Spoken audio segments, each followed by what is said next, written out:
2021 to 2024, Canada has seen a lot. Interest rate increase, inflation high by almost 8% in 2022, and now gradually coming down. Now people say interest rate will be down by 0.25% by so and so date, the rate's gonna go high, and that's it. Now, is that true? The opposite thoughts.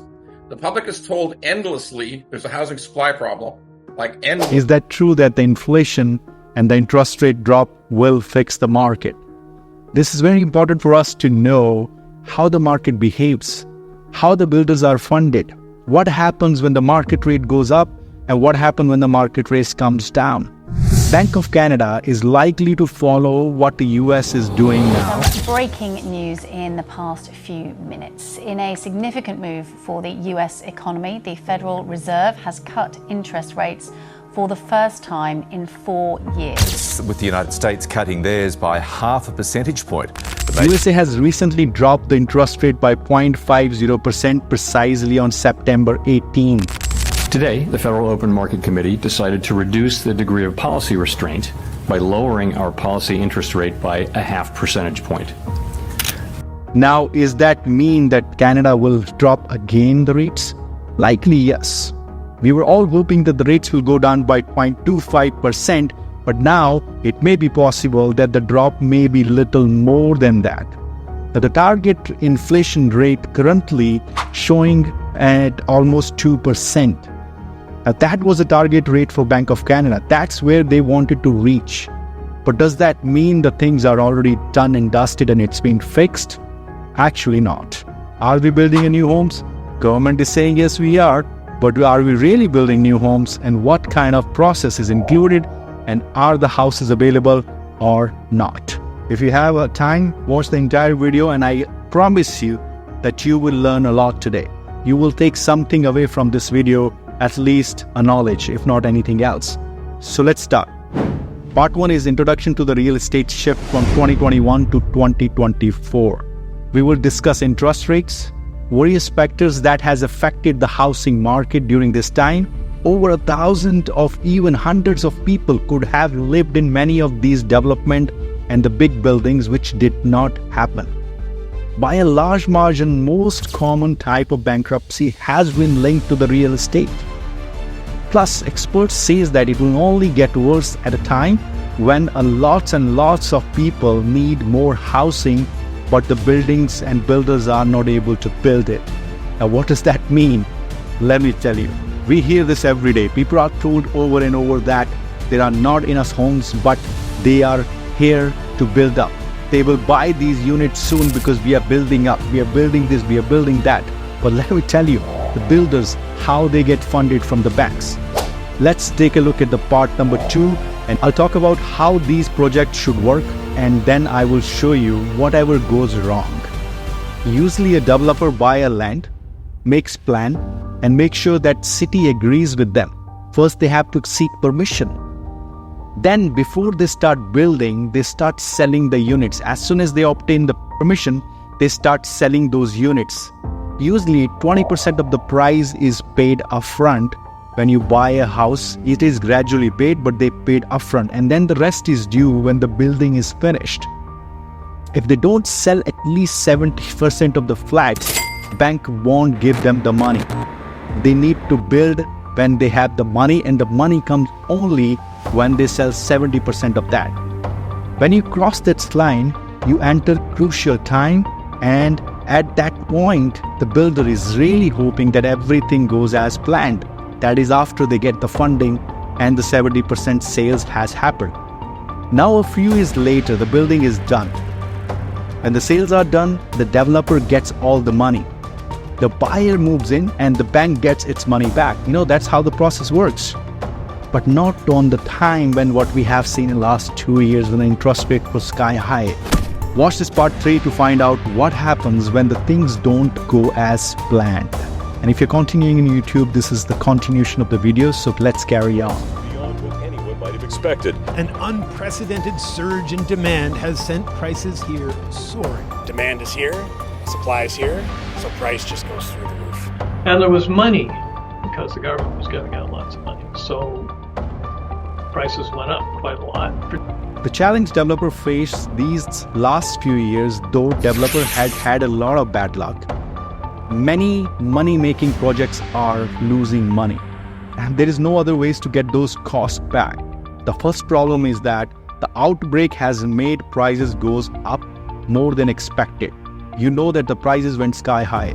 Prices have gone through the roof. There's two completely opposite thoughts. The public is told endlessly there's a housing supply problem, like endlessly. It's just infinitely repeated. And then the public now has to say that, oh yeah, nobody will buy it. Prices went up even more because the government was giving out a lot of money very easily, and especially in the building business. Money was just distributed in the building business, and also a lot of other businesses were getting money from government for various reasons, and we all know that. Now let's look at the next one. Rising building costs and labor shortages in Canada. Between 2020 and 2023, building costs have gone up more than ever. Economist in RBC says that costs in the business are up more than 50% across the country. It's not one province or two provinces, I'm talking about across the country. His metrics shows that it has gone by 55% for the concrete and 53% for the structural steel.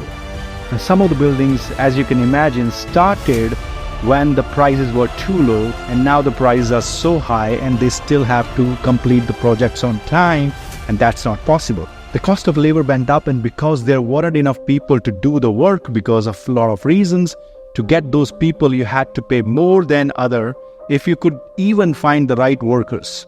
Wages went up almost by 10% for the construction worker, which is almost twice as fast as other fields. In the next part, we'll discuss how rising fees, taxes and interest rates has made real estate project unsustainable. Alright, next one is taxes, fees and interest rates. If you don't have workers, things takes longer than planned. Developers who began work before pandemic and before COVID, they weren't finished because of the COVID. Now they cannot finish the projects. As soon as they took that break and they came back, the interest rates went very, very high. After 2021 and 2022, when we saw that increase, the builder could not finish their projects. But maker had to deal with more than just high cost per materials and labor. Taxes and fees also went up in 2019. The cost of building a 2-bedroom flat was about $45,000 per unit. These fees went up by about $69,000 per unit in 2024, which is a 51% rise in just 5 years. That's an extra almost $10 million in fees before the building even starts. Can you imagine the building hasn't started and you have to pay $10 million in fees? Also keep up in mind the producer are paying interest on these costs. You don't just owe that money, you owe interest as well. The rate of interest has gone up to 6% to 7%, which adds up quickly on the loans of $30 million or more. Don't miss part 6, where we will explore why selling units at the higher price isn't always a solution for the developers. Alright, let's look at it. Why selling units for more than prices isn't a solution? You might be wondering, since prices have gone up for everything, why not just charge more for each unit, isn't it? What here is the problem? To get bank loans, to builders sell 70% to 80% of the building prior to getting the loan. Now let's say builder is selling 70 to 80% of the units at the price set in 2020. Now this means that before construction even starts, most of the money they hope to make is already set below what is the cost. There are only 20 to 30% of the units left that they can sell for more money to cover their cost. 70% was sold at the lower price, now 30%, obviously the prices are high, so they have to sell high. But the prices of the construction business, our construction material has gone up by 50%. Some projects that are still being built charge 30 to 40% more for these last few units to cover their costs. But really, who wants to buy that home at that price difference? Everybody knows that prices went high, and now it is not possible to buy at that price. In the final part 7, we will summarize why building more homes alone won't solve the housing crisis. Now let's look at the conclusion. It's not that easy. People will not pay these high prices for condos or anything you're selling at that rate. People can't afford it. This has an impact on the stages of the development as well. Wire aren't interested in producing settings prices based on the worst case scenario cost from the start, even in a pre-sale mode where rates are low. A lot of builders are giving away so many things on the project because they cannot sell the units anymore, offering high commission to realtor like us, and they are also offering a lot of goodies. They just want to sell. They don't have a physical money available. Now remember, this is the next time someone says that the building more homes is the answer to the housing crisis. It's not that easy. Once again, building more home is not the solution, not the only solution, I must say. And there are a lot of other factors to think and consider. So I'm hoping you understand a little bit of why the builder has stopped building and why that some of your projects are not completing on time, why there are some of the projects prior to 2020 which supposed to be ready by 2024 aren't ready, and how long can they take. So once again, thank you, ladies and gentlemen. Come back, I will educate you more. And remember this, the next time someone says that the building more homes is the solution, technically is not, because it's not easy. Just by offering the projects and just by getting that money is not enough. They need to make sure the projects are sold. So what do you have to do? While you're buying a pre-construction, you need to make sure you're talking to an expert.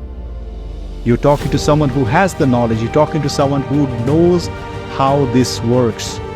Every pre-construction project is not good. Every pre-construction project does not make you money. Every pre-construction project will not buy you that dream home. So if you wanted to invest in pre-construction and if you want to make sure the project is well studied and your money is protected, you can contact me at 416-459-1209 and I will make sure I look after you. Thank you very much. Bye for now.